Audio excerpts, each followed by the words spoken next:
Good afternoon, everyone. Thank you so much for joining the CCR statewide call. We have some exciting updates for you this afternoon. As Lee stated, the call will be recorded. So I will start off with the first update. So we are in the process of updating state board code. We, as the adult ed area, we have not had state board code in 65 years. So this is a huge blockbuster project that we are entering into.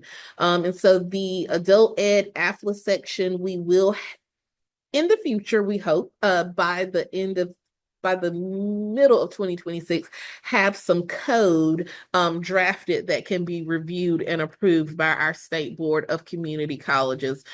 This work is going to be led by Ms. Barbara Boyce. She is the Workforce Continuing Education Consultant, also the previous Associate Vice President of Workforce Con Ed.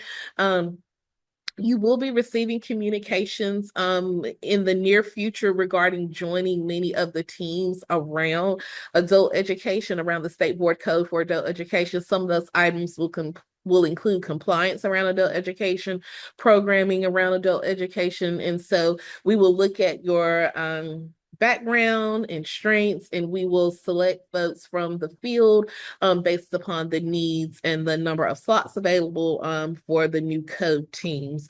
But again, more information will be forthcoming about the new state board code update, and we are very excited to be entering into this new endeavor because we will finally have codified information. We're excited. Yes. And also wanted to note that that Barbara Boyce is participating with the Title II Providers Advisory Committee for their input throughout this project and giving the committee updates as well.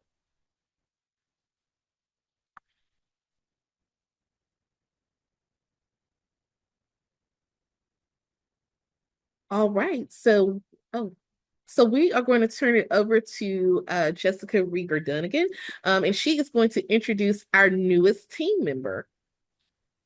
All right. Good afternoon, everybody. So I have the distinct pleasure of welcoming Courtney Jackson to the federal programs team, which is the team that now does performance and accountability for Perkins as well as Title II. So Courtney will be assisting us with advances support, performance reporting, and visualizations, and then also some special projects for the federal programs team as a whole.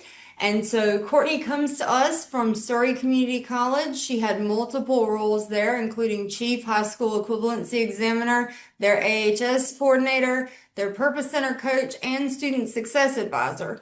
So she does come with a background in educational psychology, and she has her master's in psychology with a specialization in educational psychology from Capella. And so we are super excited to have her on the team. And I think so far we have not overwhelmed her too much. So if she's on the call now, I'll let her say hey real quick. Go ahead, Courtney. Hey, everybody. Can you hear me?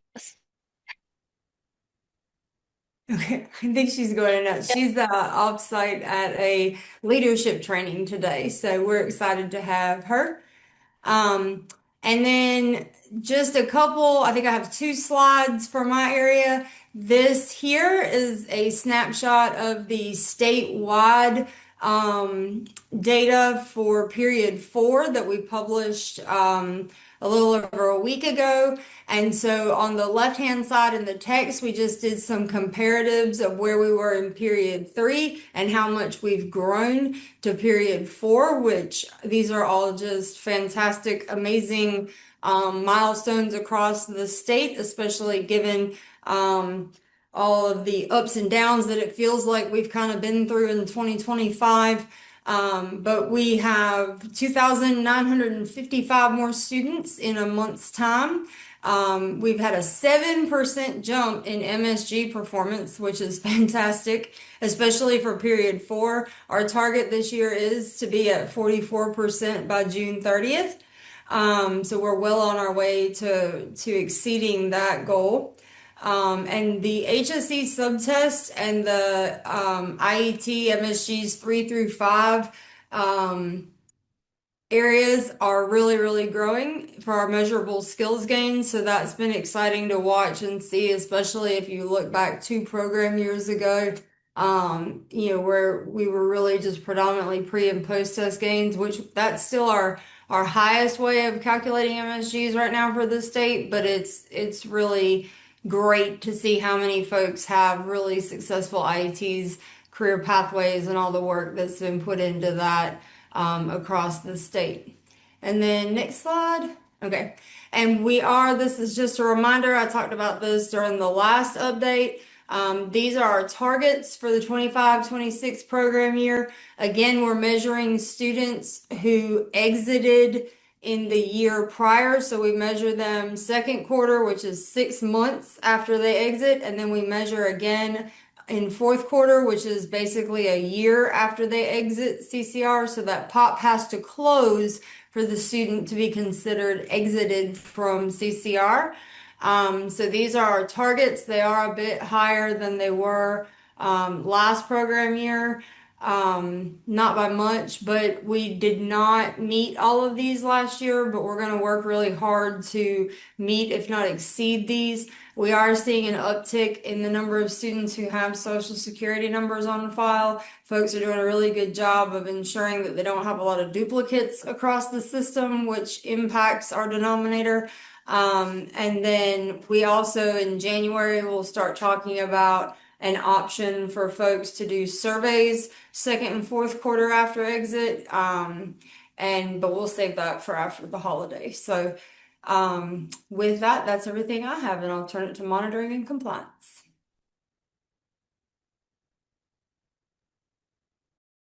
Let me start with unmuting myself. Exactly.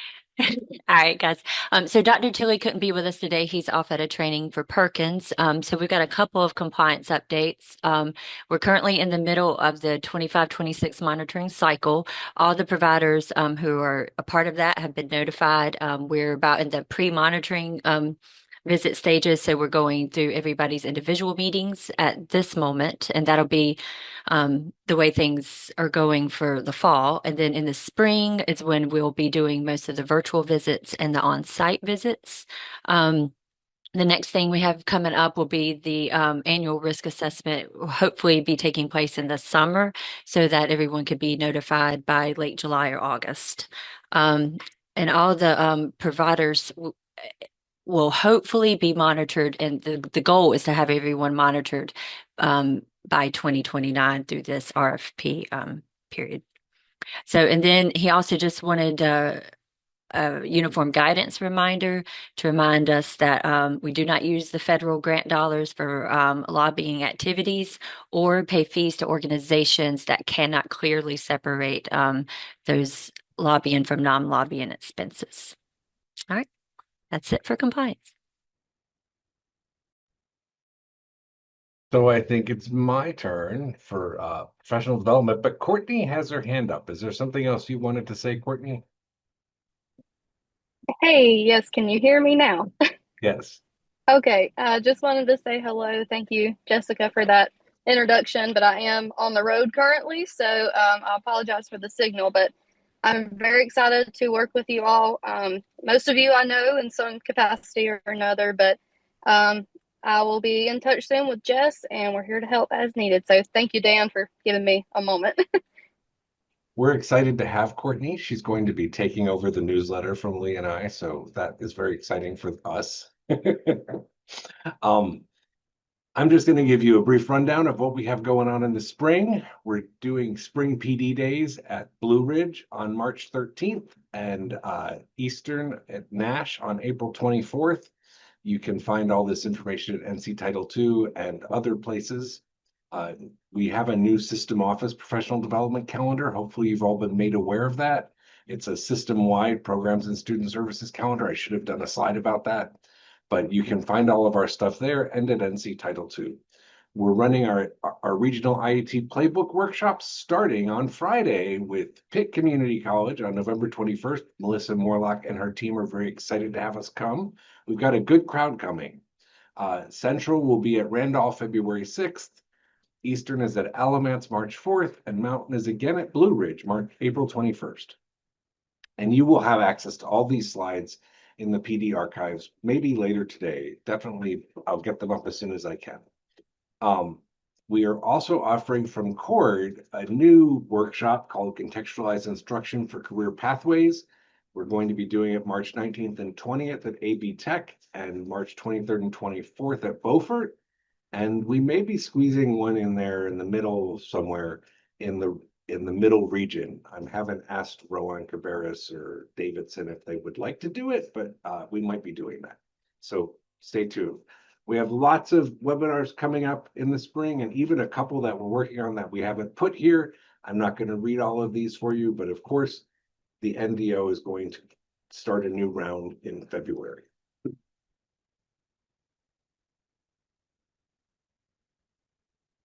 And then we also have our credentials that we'll be offering in the spring. Fundamentals of Teaching ESL Part 2, which is brand new. It's a continuation of the ESL we released last year.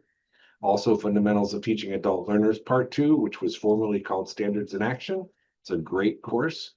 We're going to run the math credential again, and we will have one more AI bootcamp for adult ed professionals. And Lee and I are working on something for digital teaching during the digital age. We're not quite sure it's going to be ready to come out in the spring, but soon. And you can register for those at NC Title II. I'm almost done, trying to give lots of time to the special speaker today. I just want to remind everybody that if you're looking for a webinar, it's in the PD archives at nctitle2.org. This is the question that I answer the most. Where can I find the recordings? nctitle2.org. At the top of every page, there's a listing for the professional development archives. And you can always check our calendar for what's coming up, as long as I've entered it. And my last fast slide that I put in here today, a question that I get every week. I always get questions about the membership hour courses. And Lee and I realized we needed to rename where we keep the course plans. So the course in Moodle is now called the CCR Membership Hour Course Plans Moodle Repository. It used to be called the Combined Course Library, but that's not actually what it is. It's a list of the course plans. You can only run the courses listed in this Moodle repository as membership hour courses. Everything else has to be BSP 2000. So if it's not in that library, you can't run it as a membership hour course. You can if you're not enrolled in this course, which many of you are, but if you're not, you can self-enroll under on-demand courses at nctitle2.org. And when you get this slideshow, there is a link to that page on this page. Just click on the picture. And I think that's all I have today. Thank you, Rebecca. Dan, I did just want to briefly say that the course plan for the BSP 4012 transition to or pathways to college success is soon to be posted here, but it can be run as membership as well. So if you're looking for that one specifically and you wonder why it's not there, have no fear, it's coming soon. Yeah, I think maybe the Dev Ed courses aren't quite in there yet either. They are not. Yeah, I'm currently waiting on those plans. So those, with the exception of those several, everything else has to be run under BSP 2000. And I think it's Steve Gunter next, right, Rebecca? Dan, can I jump in just for a quick second? Just FYI, CCLI, those dates will be forthcoming as well. And Dan and Lee do a great job of managing the calendar. So as soon as we get those dates confirmed, we'll add it to the calendar, but we will also send it out to you all as well to make sure that you are marking your calendars to possibly attend. Thank you. All right. Arbany asked me to give a quick announcement to the field. I've mentioned this at different events, but just want to make sure that everyone is getting the same updated information. So we did do a review of all the Basic Skills Plus documents in the spring. We wanted to make sure that they were all consistent with one another and accurate. And so we went through a process and merged them into a single new document called Basic Skills Plus Policy Implementation and Setup Guide. So we used to have a CE setup guide, a CU setup guide, and an implementation guide. So all three of those documents have been kind of updated, merged together. So they are now in service now. And this is the knowledge base code there. I've had a few questions about this throughout the summer and the fall. So I'm excited to see more colleges using this as a resource for their students.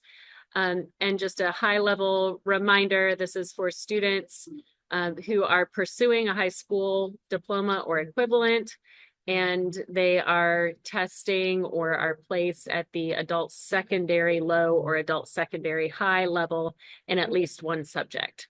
And this is a tuition waiver program for them as they begin their continuing education or curriculum course studies. All right. Robin is retiring next month. So Steve, do you want to unmute? Yeah, I'm happy to.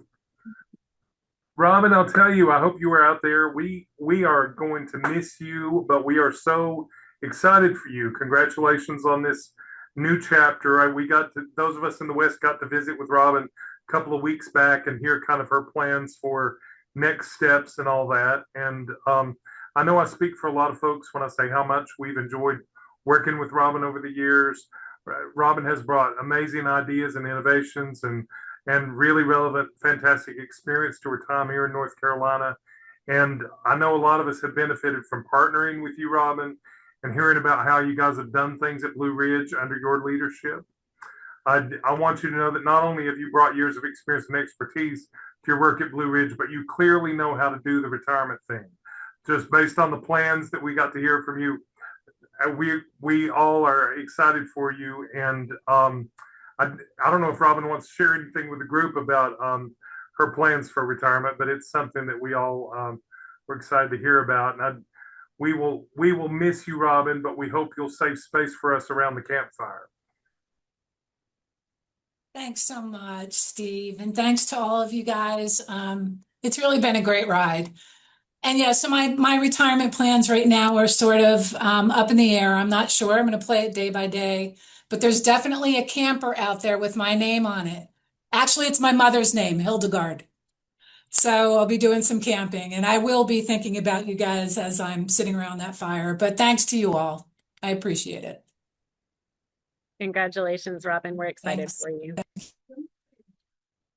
Now I'd like to pass it over to Scott Panagrosso, who has agreed to join us from Apprenticeship North Carolina to share with us a little bit about pre-apprenticeship and apprenticeship in general, as we are working together more to look for ways that our programs have opportunities to intersect. And I'll pass it off to you, Scott. Hey, Rebecca. Thanks for inviting me today. Can you hear me loud and clear? Yes. First question I have to ask is if I have the ability to share my screen, I think it would be better for me to have control of the presentation because I forgot. I like to put a lot of animations in my my presentations, and if You have And you're you doing it, you it do could have the ability, Scott. So yeah. excellent. All right. So if all looks good, then you should still see my screen, the one you just saw a moment ago of the first page of the presentation. I Yep, see heads looks going great. up and down. That's a good sign. All right. Well, hey, again, Rebecca, thanks for inviting me. My name is Scott Panagrosso, and I do work with Apprenticeship NC. So you're probably thinking, who's Apprenticeship NC? Well, it's kind of funny because Rebecca and I won't say we stumbled upon one another, but we were at the NC Works Partnership Conference together and kind of made that connection. And the one thing we both really chuckled and agreed upon was, surprisingly, Apprenticeship NC is part of the North Carolina Community College System Office. And we all know that sometimes those little cubicles, nobody really peeks over the other side of that cubicle to see who's on that other side. Got a lot going on there, but we don't know sometimes what each other are doing. So I think today is a great way to break down maybe a few barriers and let you know what we're all about and hopefully partner and help one another better. So, who or what is Apprenticeship NC? Well, we are the state apprenticeship agency for North Carolina, recognized by the U.S. Department of Labor. All things apprenticeship come through us. So we are that one stop. If you haven't been through us or somebody hasn't been through us, then it is not a real apprenticeship program. What do we do? Well, you can take a look at that. But at the end of the day, we are out there, myself and my colleagues across the state, out there to educate and really promote registered apprenticeship programs and the value that they can bring to employers, to our citizens, and our communities. I'm just going to plow right into it because I think the most important thing here is understanding exactly what it is.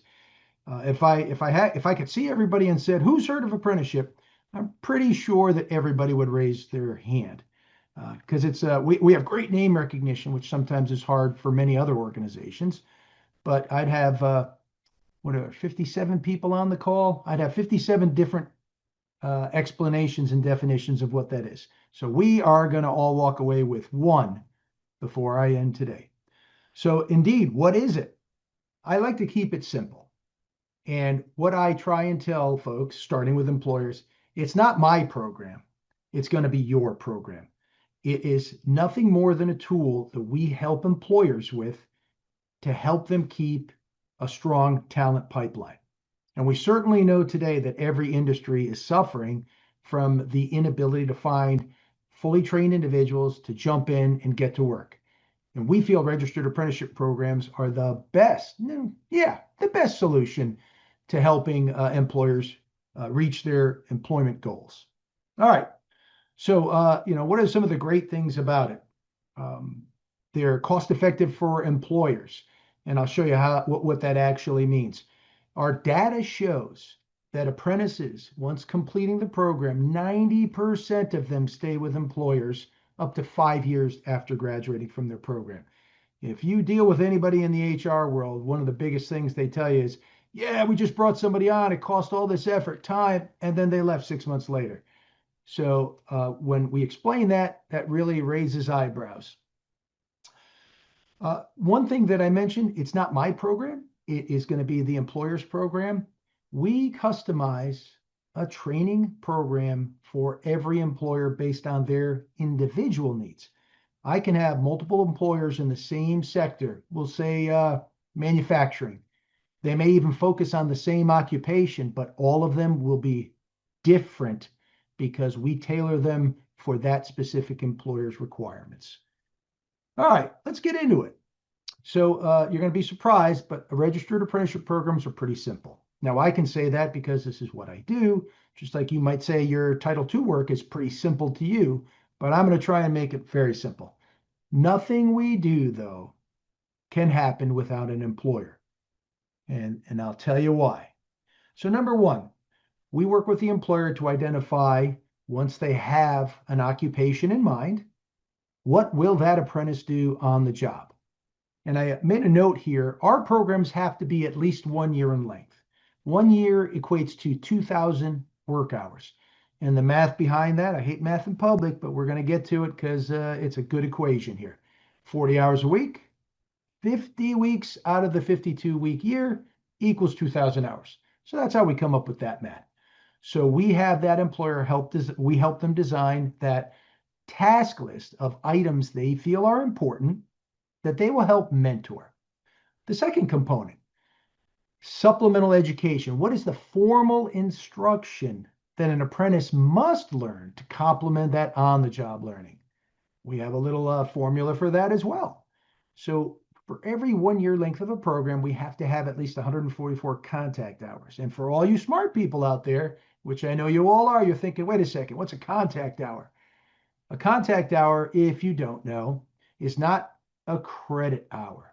If you see 144 contact hours and you're thinking credit hours, you're like, wow, you need a 4-year degree for this? No. A contact hour is really just face time in the classroom. So let's take a 3-credit English class, maybe that probably we've all had to take once or twice. We would use that 3 credit class, multiply it by a 16-week semester. It comes to 48 contact hours, FaceTime with that teacher in the classroom. So we help figure that out with the employer just to make sure they get the minimum requirements, but the employer can have much more if they need that. Our third and final component is simply a wage. Apprentices are hired on day one. This is what makes them extremely unique from all other forms of work-based learning. The employer understands and selects the candidate they feel meets their minimum qualifications and hires them on day one. Now, they're not paid a fully trained wage for anybody with that HR concern. It's like, why am I paying for somebody that's not qualified? You're not paying them a fully trained wage. And we're going to talk a little bit further, just a little more depth for you all to understand, because I think it's important for you to have this understanding because it will help, I think, in the work that you do. All right. For those looking for some sort of credential for any type of training, good news. We generate an industry recognized, nationally accepted credential for every completer of a registered apprenticeship program. This is what it looks like.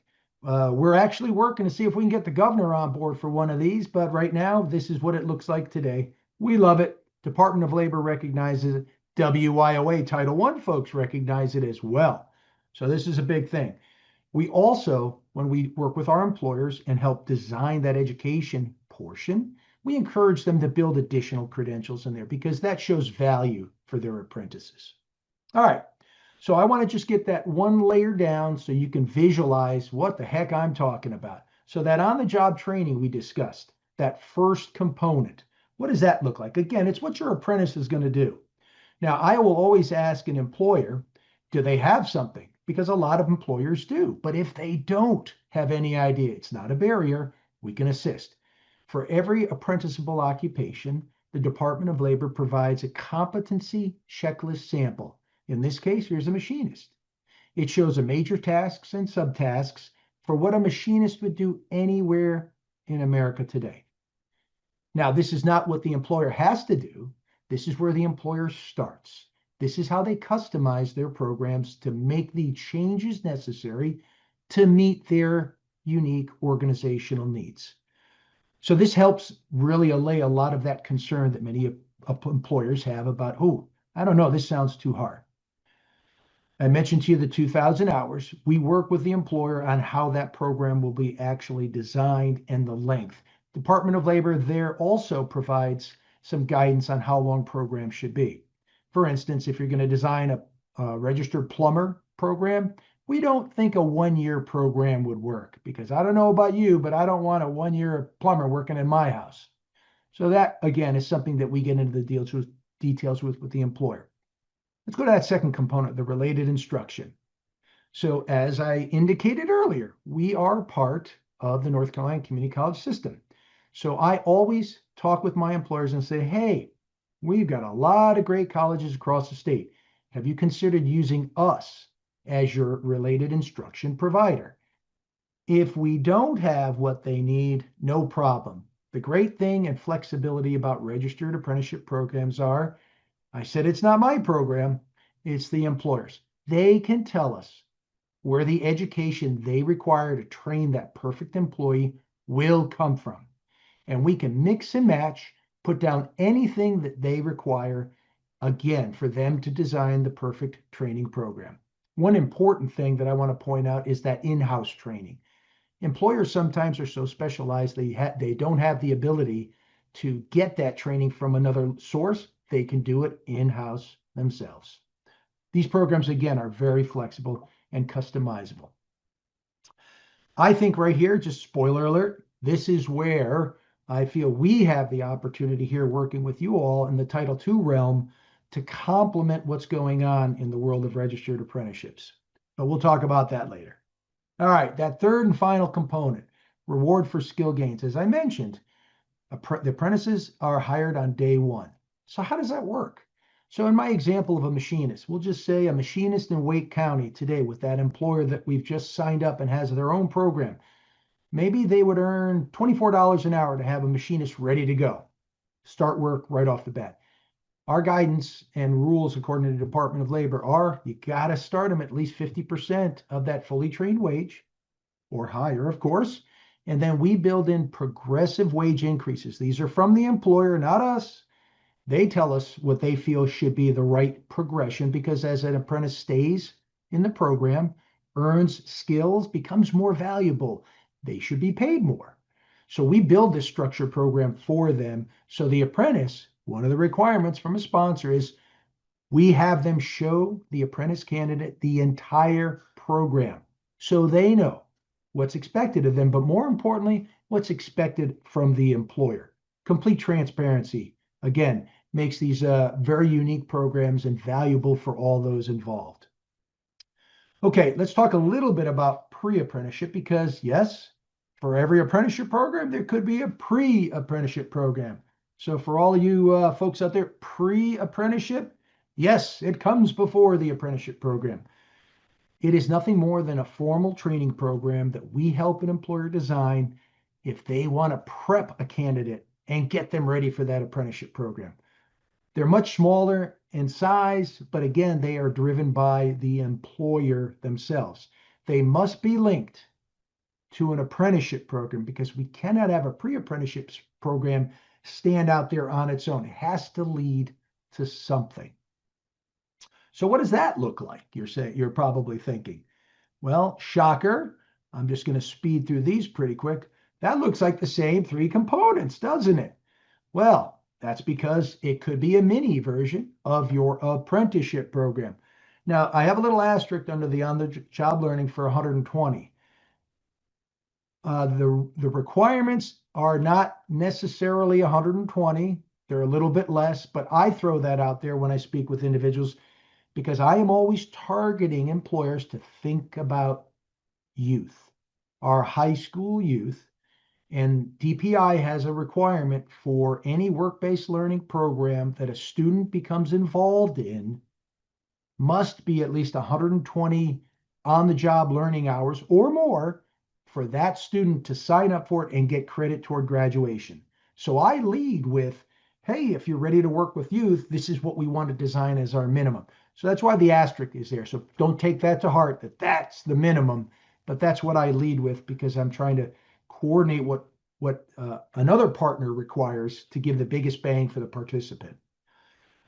Education, that minimum number of hours is pretty weak. I give you that, but we don't explain that. We just say, what's your minimum? What do you want them to learn? But there could be, or there is, excuse me, some supplemental education, some formal training. Now, paid wage you see strongly encouraged, and I say that because some employers, when they work with youth, cannot bring on board maybe under 18 for insurance reasons or something like that. We can work with that employer to design a program that may include simulation or laboratory experience that the employer likes to complement that pre-apprenticeship program. But the employer involvement has to be there to substitute the on-the-job learning with some sort of simulation. So again, I kind of led into this a little bit with the youth pre-apprenticeship, but I'll finish up the thought here. One of the few requirements we have is they have to be at least age 16. We have no upper end because that's determined by the employer, but we have to have at least age 16 to get involved. The shorter program, the less requirements make them ideal for our high schoolers, but pre-apprenticeship can apply to any age. So that is an important thing to take away. Pre-apprenticeship is for anybody as long as the employer deems the need, but they're really suited for our high schoolers that, of course, are in school and may not have all that time to engage in a full apprenticeship program. And I throw this in here because there's always some questions a lot of times of how does an apprenticeship fit in on that work-based learning continuum? Notice they're in gold and they're on the far right because they are the ideal, the gold standard of any work-based learning activity that we'd like to try and get folks involved in. And lastly, for those that haven't heard it, anytime we have a high school youth, that gets involved in anything apprenticeship or pre-apprenticeship before they exit high school is qualified for the state's youth tuition waiver, which is basically any related instruction, one of the three components we discussed, that calls for the apprentice to learn education, Con Ed, or curriculum from one of our 58 colleges. That would be tuition free for the apprentice. So we know our colleges aren't super expensive when you compare it to a lot of other private institutions, but there's still barriers to many people. So this is a great incentive and opportunity for both the high schooler as well as the employer, because at the end of the day, any education that the employer designs in their program is technically the responsibility of the apprentice. Now, since they're hired by the employer on day one, a lot of times employers do assist their employees and apprentices with that education, but this is a nice added bonus that they can bring to the table. Okay, I just have a couple of quick things here for y'all to see, because it just doesn't help the employer. And there's a list of things that are positives for not just the employer, the apprentice, but again, our communities and the public in general. I'll give you just a second to take a look through that. But the only things I think that I would point out, as I mentioned to you, the retention of apprentices once they complete the program. And we have a much higher completion rate. I'm sure many of you have seen that leaky pipeline of workforce where they look at our high schoolers going to college, who stays in college, et cetera, from start to finish. And it's unfortunate that those numbers aren't high. Apprentices, though, have anywhere between a 70 and 80% completion once they get into the program. So pretty good. And you can understand why, because they have a mentor, somebody working with them to help them get through this program. All right. So many of you are probably asking, what does this really apply to? Which occupations, which sectors? And this is important because although most people seem to think it's a blue collar opportunity, wrong. These are the apprentices that we brought in last year by major category, by industry sector. And you can see that there's a lot of occupations that we filled that were non-blue collar. In fact, there are over 1,200 apprenticeable occupations designated by the Department of Labor, and they cover every single industry cluster. One of the biggest trends lately have been in healthcare, apprenticing many occupations there, in the biopharma industry. And I recently did one, and this is picking up across within our own public education system. We have school districts that are apprenticing K through 12 teachers for themselves. So it can go anywhere. So the occupations are not the limitation. It's really information and education to our employers. Okay, so you're probably thinking, how does this help me? Or what if I want to know more? Where would I find information on a registered apprenticeships? Well, guess what? We have a new website, although it's not so new anymore. It's about 4 or 5 months out. It's apprenticeshipnc.com, just like our name. And if you went there, you would have the power to look up what's happening in your area. It's pretty great opportunity, and it's almost 100% accurate. It's not 100%, but I'd say it's about 85. So actually, before I move to that next bullet, one of the very important things that I think is germane to the conversation today is all of you are working out in the field at some college. You're your college's Title II coordinator. Do you all know if your community college is actually participating in the registered apprenticeship program? So I cannot see very many heads or faces. So I'm going to assume, just an assumption, although I hate that many of you probably do not know that. And that's going to be very important in just a moment here. So let's go to how you're going to see more. If you went to our website, that's what it would look like at apprenticeshipnc.com. You can see it there. So you would click on that link up there, or I should say the header there, find an apprenticeship program. It would take you to another sublink, and you're going to click on the apprenticeship opportunities tab. and it will bring you to this. This is how you can look across the state.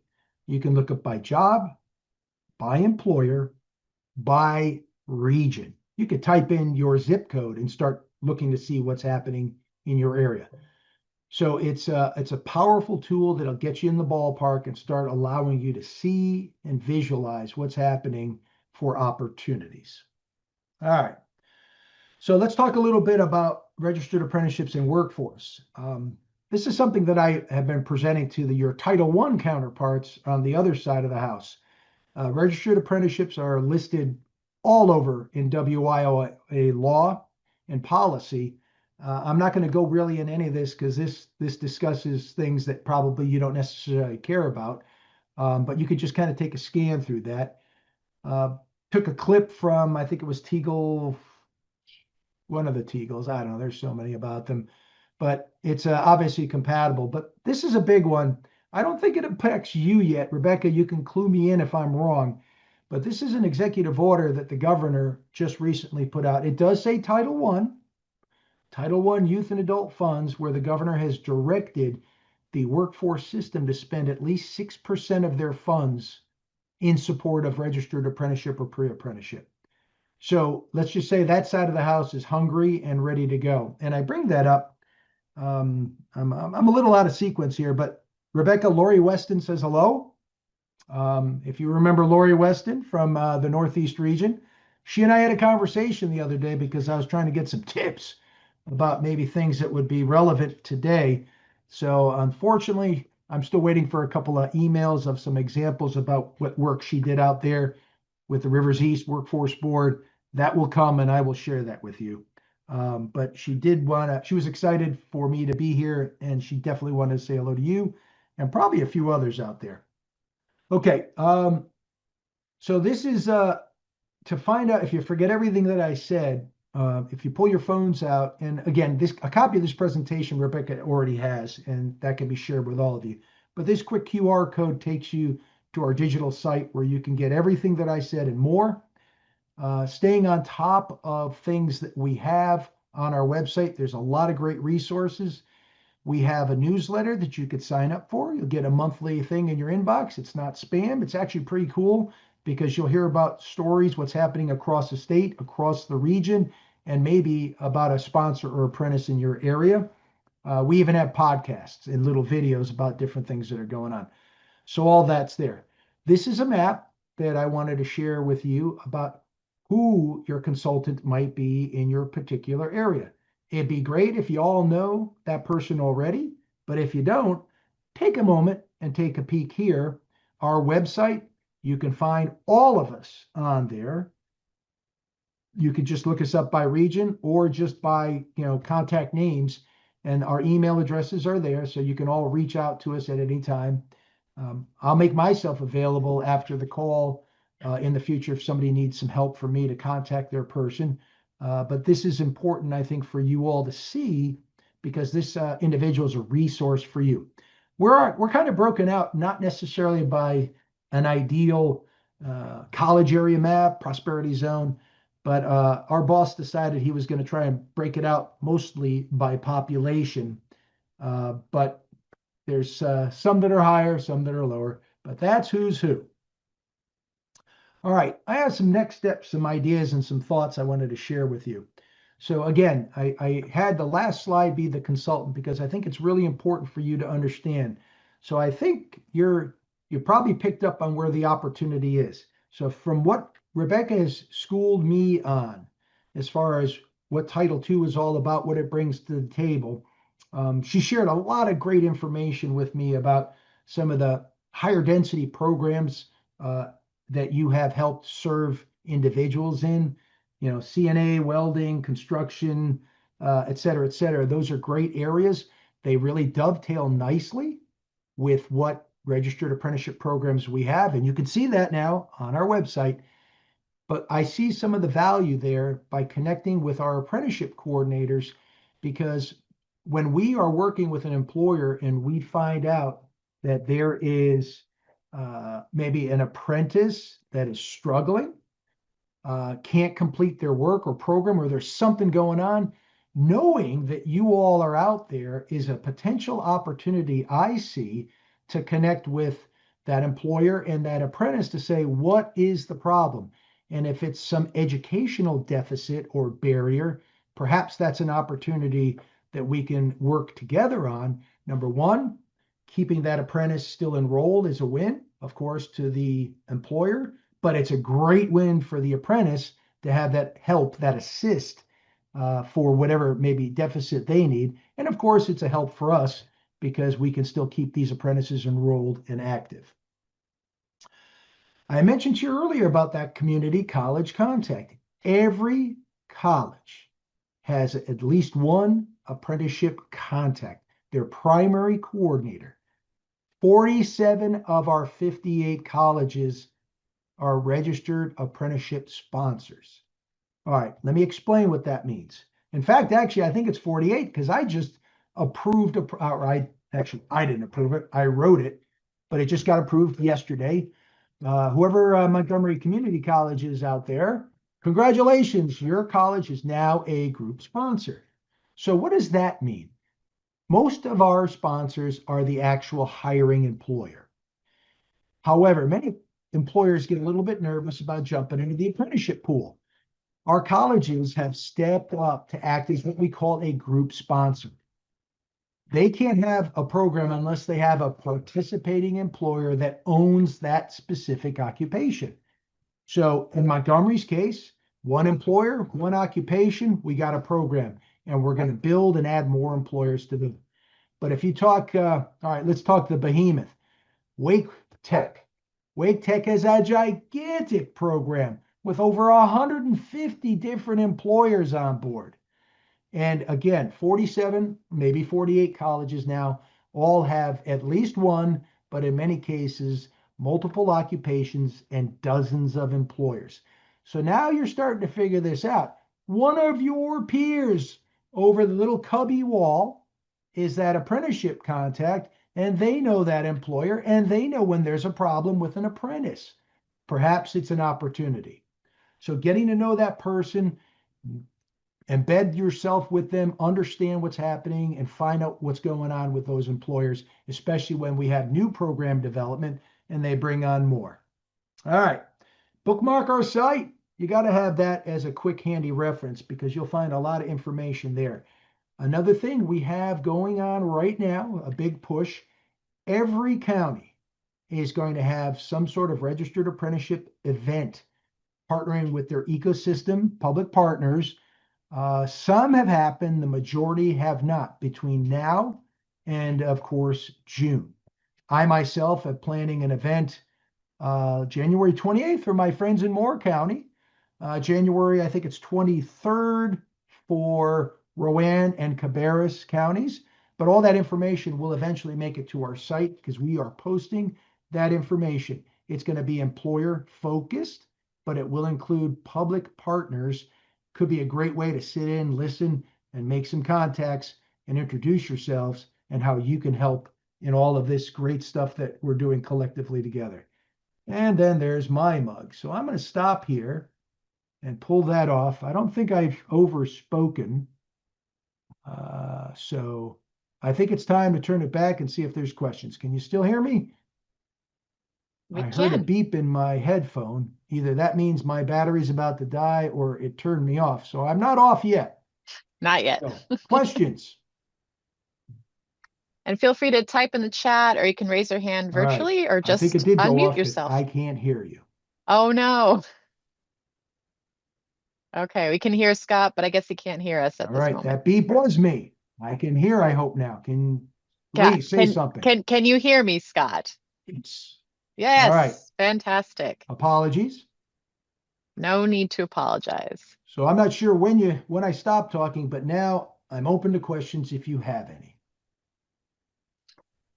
And I am monitoring the chat for you, Scott, if any questions pop in there. I will say, I'll make another note if everybody's shy or is ready to go home early. One of the things that Rebecca shared with me were a few programs where you're already doing work, and that's with a few of our colleges in the biowork program, the pre-apprenticeship program in biowork. Um, those are great. We've got lots more that are similar to that. I know more colleges are expanding in that same realm to offer biowork as or are, excuse me, working to offer biowork as a pre-apprenticeship. So that information we can kind of connect offline, Rebecca, if some of your folks don't know. But if I remember, there were 8 colleges offering that as a pre-apprenticeship, and one uh, in fact, you have that. Johnston Community College was offering the opportunity to its high schoolers as well as a unique way, as opposed to the traditional way where it was a full-time program as opposed to part-time. We'll say there are the 8 colleges offering it as pre-apprenticeship, but only a couple of them have an integrated education and training program that includes college and career readiness students or Title II students. So that's why I only gave you the. Got it. Well, Well, we may have to see what we can do to get those other 6 on board, right? yep. Well, so far, no questions that I've seen in the chat, Scott. So I don't know if we want. Yeah, go for it. Okay, hey, this is Alicia in Rockingham County, RCC.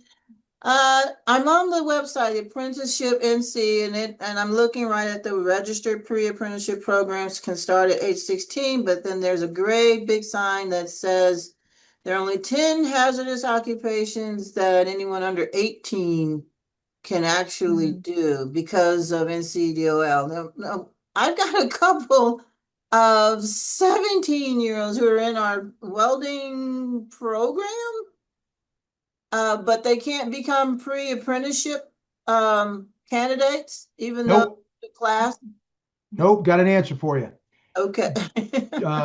The U.S. Department of Labor and the North Carolina Department of Labor, they have a list of prohibited occupations for under 18, but then they have a list of detrimental occupations. You'll find welding under detrimental occupations.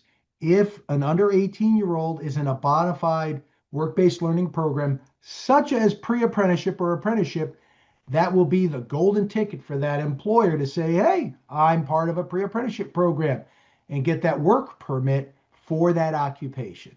So we got that covered. Okay. All right. That adds some clarity. I'm sure everybody had that on their minds too. All right. Well, there is an answer for that, surprisingly to the positive. Any other questions? You guys are too easy on me. Like you said, Scott, they might also want to go. Maybe everyone's be. got. So Rebecca and I am confident something. we're going to be accepted as part of a presentation proposition that we did to NCETA for 2026. So make sure you make your plans because we're going to be out there rocking those NCETA folks, and we'll all get a cup of coffee together, and I'll answer more of your questions because I'm sure you'll have them by then. Well, thank you so much, Scott. We appreciate all of the information. It's fantastic. And yes, we did record this webinar. We will be posting it in our professional development archives. So you will be able to access the slide deck as well as this recording from there. Rebecca Arbany, is there anything you would like to say to close us out for the November virtual call? Thank you all for coming, and I will send out an evaluation in the next day or so. So just be on the lookout for that, and get in touch with your apprenticeship folks, and I hope the conversations are fruitful. Wonderful. Okay. Well, thank you so much, everyone. I think I'm going to then end. We're giving you back 5 minutes of your time. So enjoy the rest of your afternoon, and we will be seeing you soon for another one of our calls or webinars. Take care, everyone. Veronica, the basic skills plus updates are in service now. There you go. Thank you. Thank you, Rebecca. Okay. Take care, everyone. Have a good afternoon. We'll see you soon.